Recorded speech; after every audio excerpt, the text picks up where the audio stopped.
yes, I kind of sort of knew about TikTok, but it wasn't like in my sphere of my life. Because she watched TikTok so much, she brought it across to me. So the irony is, when I started posting my videos on TikTok, which I'll get to going forward in time with how things ended, when I started posting on TikTok, it's because of her that I even really knew that TikTok was a thing in Jamaica. It's because of her. That's the irony. Anyway, I digress. So she's looking at her TikTok videos and all that stuff, and I'm trying to get cleaned up because it takes me typically about 3 hours, 4 hours to clean up my apartment before I leave. And so I'm in it now about an hour. She's looking at her TikTok and all that stuff and not moving a fucking inch. And so after about an hour, and I'm sweating, drenched in sweat, and I'm trying to clean this and put this away and all that stuff. And I stopped and I said, you know, this would go a lot quicker if you help. And she's like, oh, yeah, sorry, I'm hungry. And I'm like, yeah, but there's stuff that I'm throwing away. There's stuff in the refrigerator I'm throwing away. There's a couple of eggs in there. I think there's some pineapple cake and stuff like that. She's like, yeah, that's not proper food. I need a proper breakfast. And I'm like, wow. I haven't eaten either. But yet I have a responsibility to clean up my apartment. And she's along for the ride, right? And I'm trying to stress out because bus leaves at a certain time and I'm already relegated to 4 hours of this, and then I got to go turn the car in and all this other stuff. So anyway, she's being selfish. And this is at a point we're not even not together anymore. This is not even at a point where she didn't get anything, because remember, I got there in November into December. So she got some shit from me. And I just paid for her school, and anyway. That was kind of the beginning of the end because of the lack of respect.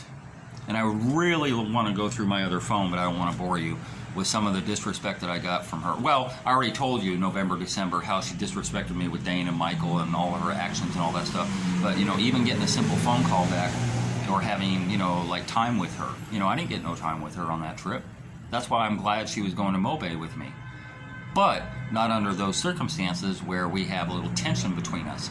So I finished up my cleaning 3 hours, 4 hours later. You know, I'm drenched, I gotta take a shower, I gotta get dressed and all that stuff, and then she's unaffected. She just like looked at her phone the whole time or whatever. And I was pissed. I was genuinely pissed that I had to do all that shit by myself. So I didn't say a word to her. You know, we're driving down the hill and driving down the main and all this stuff, and I'm not saying a word. So I pull into Ochi, and we have to go out to Mammy Bay, out to Draxhall to go catch the bus. And I'd already pre-purchased the tickets and all that stuff. So I pull into Ochi, and she looks around and she's like, what are we doing here? And I said, well, you've been bitching for the last couple hours that you're hungry. So I gave her $1,000. I said, go get something to eat. So she runs off and gets herself a box food, box lunch, box whatever the fuck she got. And I'm just staring out the windshield in my own thoughts. And she gets in the car and she's like, are you okay? And I'm like, no, I'm not. And she's like, what's up? And I said, well, the whole last night thing really bugs me, and I don't want to go through that because, you know, it's like water under the bridge, but that was fucked up about last night. And I just kind of feel like you're not really into this trip. You're not really into this, going to Mobay with me, if this is the way it's going to be. And I said, do you really want to go? And she said, well, you already bought the tickets. I'm like, that's got nothing to do with what I asked. Fuck the tickets.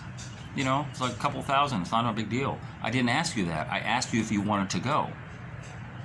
And she said, yes. And I'm like, okay. So we proceeded on. I turned it in the car. We got on the bus. We got to Mobay. And, you know, it was okay ride.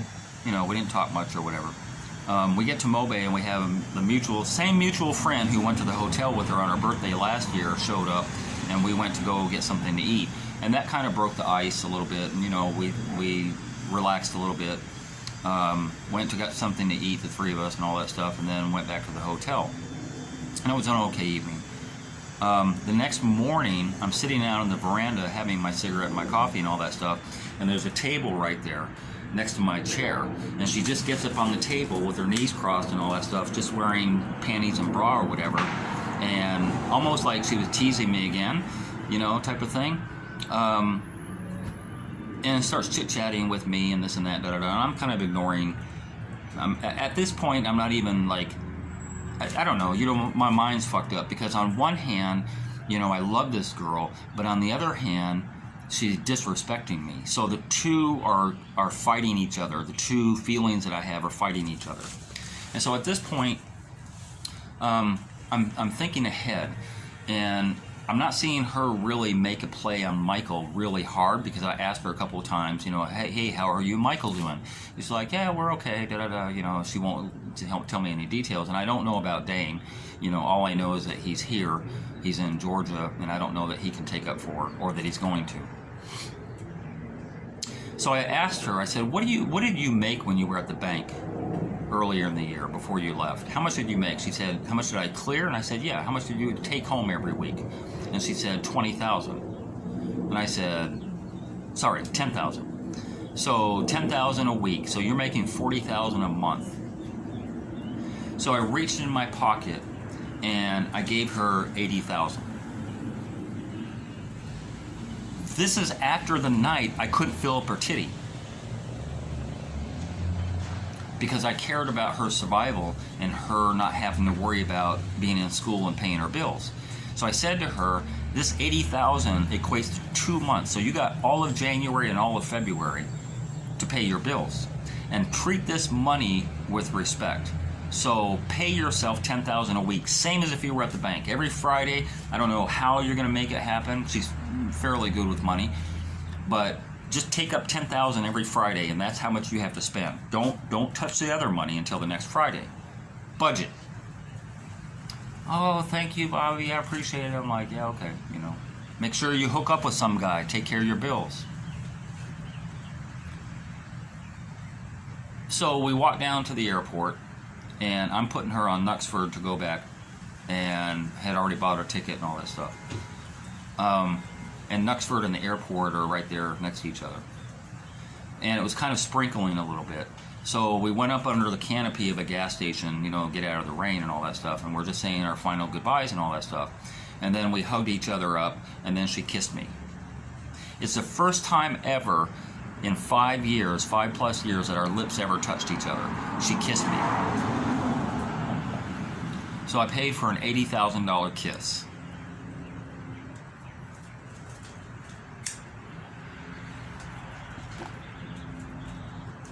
Remember the thigh fuck? The thigh fuck that I got when I paid her tuition the next day? Remember the 150 grand I spent for the photo shoot 3 years earlier, and how I got the real fuck that time? Remember the trip to Negril when we played at the hotel in Negril? Because it cost a whole heap of money for 7 days to be out there, and we played out there. So those 4 times that I'm spending money, good sum of money, she feels like she's going to give some skin back to me, when the skin is not what I fucking wanted. I could do without the thigh fuck. I could do without the playtime in the grill. I could do without all that stuff. I wanted respect, but instead she gives me skin. And the $80,000 skin kiss, but still no respect.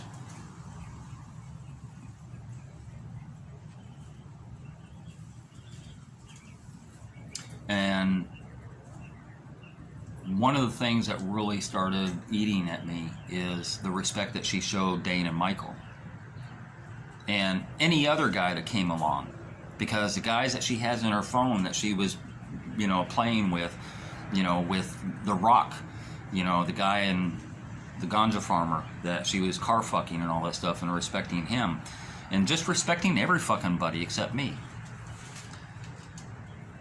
And it's a weird combination that went into my brain with all this stuff, because I can't quite figure it out either. I've never been through this before.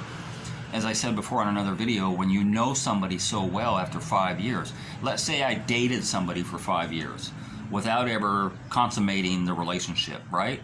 Or even the 2 years prior to the photo shoot fuck, right? So you're dating somebody for 2 years, that close to each other, like every day texting and voice noting and talking on the phone and all that stuff for 2 years, and then finally you have intimacy with them, and it makes intimacy so much better. But with us, it wasn't like that. But it still gets into your brain after 5 years of knowing somebody, and then them running off and respecting these other people where you're not getting that. So I got caught up in my feelings. Bottom line is what I'm trying to say. So I got caught up in my feelings, and the jealousy that I had of the respect got me into a state of mind where I started loving her more, which is really, really crazy, right? How could you love somebody more that's disrespecting you? It's contradictory. It makes no sense. But my mind and my heart aren't talking, right? It's only my heart that's involved. And my heart's taking over my mind.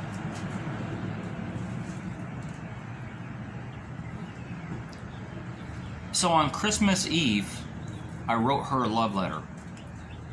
And basically, I could look it up on my phone or my email, because I emailed it to her on Christmas Eve. Late Christmas Eve, I emailed her a love letter.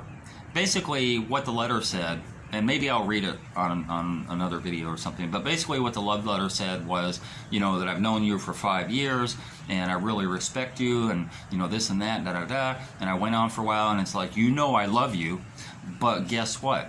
I think I'm in love with you. And it doesn't mean anything other than I'm telling you my feeling. That's all it means. I'm telling you how I feel. There's no reciprocation required. Like, I'm not saying you have to fall in love with me. It's just something that happened. It's just something that I feel good about. It's something that is organic and good. And I just feel like I need to tell you that. It was like 3 paragraphs long.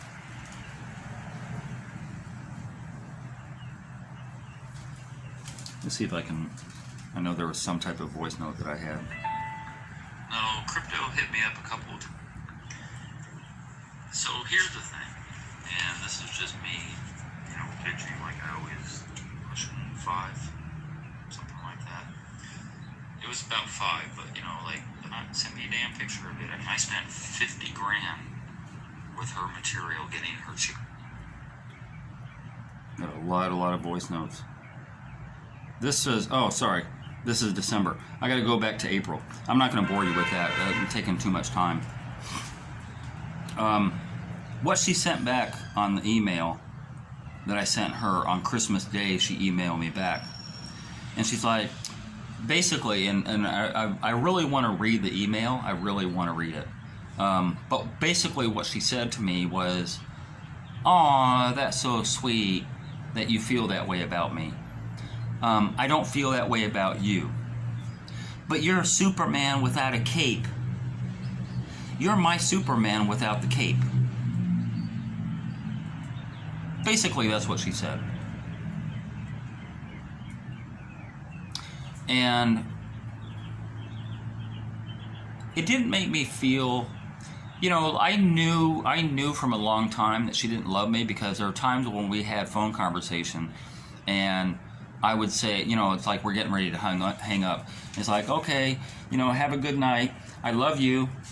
And then she's like, okay, goodbye. You have a good night too. I'm like, where's my I love you? And she's like, she would struggle with it. It's almost like this woman who lies all the time can't even manage a lie to benefit herself, I think at one time she's like, I could barely hear it. I'm like, speak up, girl. It's like, no, you know what? Forget it. If you have to force it like that, I don't even want it.